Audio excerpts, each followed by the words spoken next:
Hi, everybody. How are you? My name is Ryan Anderson, and I am the Associate Dean of Business and Entrepreneurship here at Mohawk College. Thanks so much for joining us today for another Center Snackable speaker session. Uh, I'm here today with John Rocchetta, who is the president and owner of the Beat Goes On stores that we have in this local area here. John, thank you very much for joining us today. I'd love for you to start off by telling us a little bit about your business, how you got started, and then we'll get going.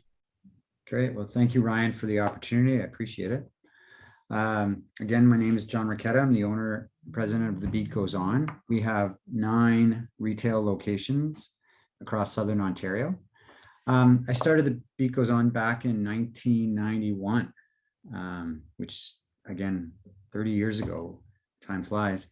I was a student at Conestoga College, a business management course. And as a part-time job, I worked at a record store chain called A&A Records and Tapes. And they were the largest music retailer in Canada at one point. And for me, that was the greatest part-time job in the world. I enjoyed it immensely. I loved going to work. I loved the people. I loved the atmosphere. It wasn't a job for me. It was just a great place to work and get paid for something I love doing. I walked in the office one day and my manager was crying in the back room. And I said to her, I said, "Gail, I'm sorry, but are you okay?" And she's like, "I'm sorry, John, but today I have to fire you and the rest of the staff, and we're closing the store. The company's gone bankrupt." And basically her job was to let the staff go and close up the store and hand in the keys. And sort of that was the end of my sort of record career. Literally walked home and a light bulb went off saying, you know what, I'm about 4 months away from graduating.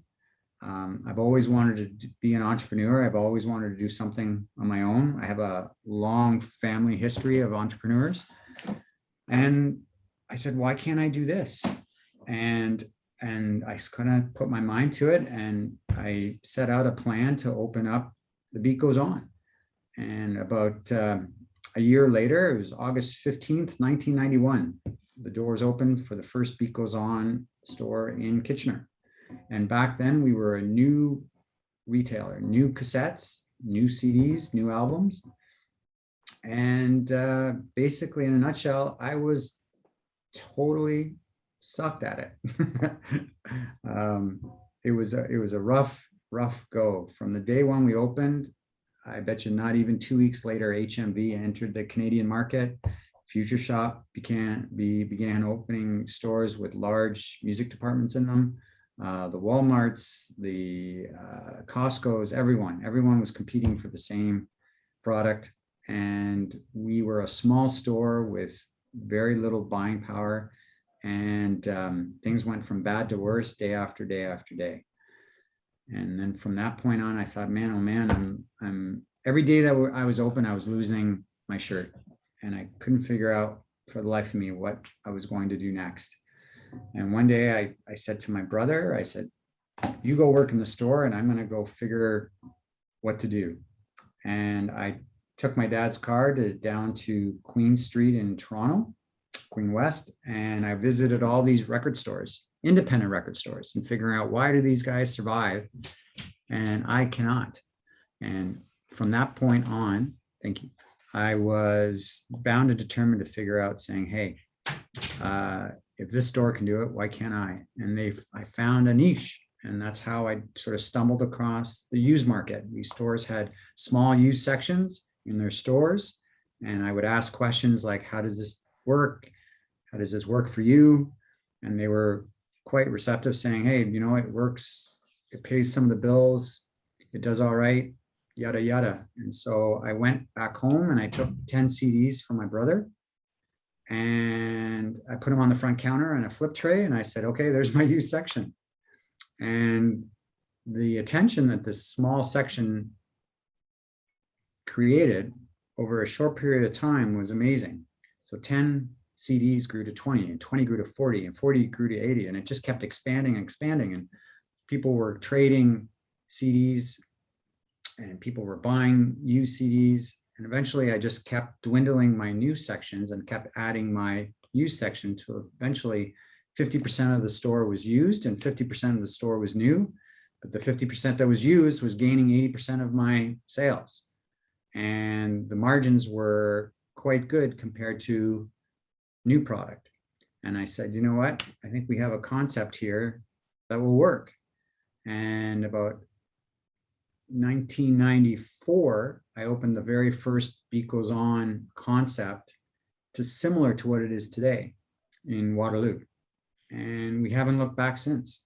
We were just, after that, we just kept opening stores and opening stores year after year after year, and kept growing. And then back in 99, I believe, this thing called the internet started popping up.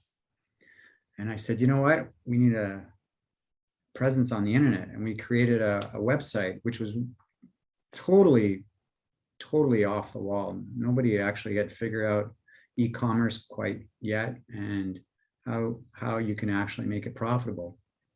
And we jumped in to the e-commerce world quite early and sort of swam around in the dark trying to figure that concept out. But eventually we gained traction, and now e-commerce is probably 50% of our business. And we have an audience right across North America. So I call our strategy now, it's simply a click and brick strategy. Our stores support our online business support our stores, and it works quite well. And I'd say through the last couple of years with the pandemic, that's probably really allowed you to stay afloat then, hasn't it? Oh, it was the only reason why we stayed afloat, basically. We had a strong online presence prior to COVID. And once we were told to shut down our brick and mortar stores, our online presence kept us going. We were beyond busy. I was in here 7 days a week, every day, making sure that this was going to see us through. And luckily enough, it did. It kept us going, and we came out the other side stronger in the e-commerce field than we were when we went in. Wow. You know, John, it's been 31 years, I think you had said, and there's been ebbs and flows in this industry like not many else. If you think about it, with CDs, and then the old LimeWire and some of the downloads that you could do illegally, and then all of a sudden we see you could do it, and obviously Apple Music and different things. Now, I mean, this industry has seen probably more change than most, if you will. What have you learned? What have you learned within being in business for yourself at a time when you've got major larger companies with a lot deeper pockets than you and I are ever going to imagine to have, that you're competing with? How have you managed to sort of stay afloat? How have you managed to grow, and how have you managed to prosper? One of the lessons I learned early on is you cannot be all things to all people. So as much as you want to be the biggest and the best, you can't compete with the likes of an Apple, and you can't compete the likes of a Spotify, because that they have a particular audience. We have a particular niche that we cater to, and all of our focus is on that niche. So I say to people that ask, I say 80% of consumers consume music and or movies now digitally, and that's fine. I'm not a digital retailer, but I am a physical retailer, and 20% of our audience still want physical media, whether it's collectibles or people that want for their trips in the car or the cottage, or however they consume, whyever they consume it, they still want physical copy. And that's where our niche is, and that's where we focus on. And that focus has helped us ignore the other noise and focus on our customer base. It's a brilliant point. I think sometimes entrepreneurs, they get out there saying, okay, well, if I've got 10 different types of customers, I'm going to make sure that I service 10 of them, 50% well. in many ways. And sometimes servicing 2 of those 10, 90% well is just as good. In many cases, it makes your business a lot more viable as well, doesn't it? Absolutely, absolutely. We and that's exactly our whole philosophy. We used to be a small fish in a big pond. Now we're a big fish in a small pond. Good for you. And our market and our target market, we service the crap out of them and we do whatever we can. And the rest we don't worry about. So I think for our audience, John, that, an entrepreneur, you often feel like you're a small fish in a big pond, don't you? Because you are a small business operator. And, in the way our present retail landscape is, no matter what, you are always competing with people bigger than you. You just are. So if you as an entrepreneur can find a way to become a big fish in a small pond, you really would then ensure your viability and your growth as you move forward too, wouldn't you? Absolutely. And again, it's only have I learned that through trial and error. Yeah. And understanding our concept and understanding our customer base. And that's key, because everyone listens to the media and hears the news of the Mark Zuckerbergs of the world, or the Tim Cooks of the world, and the Elon Musks of the world, who are all brilliant, but that's less than 1.1%. Yeah, true.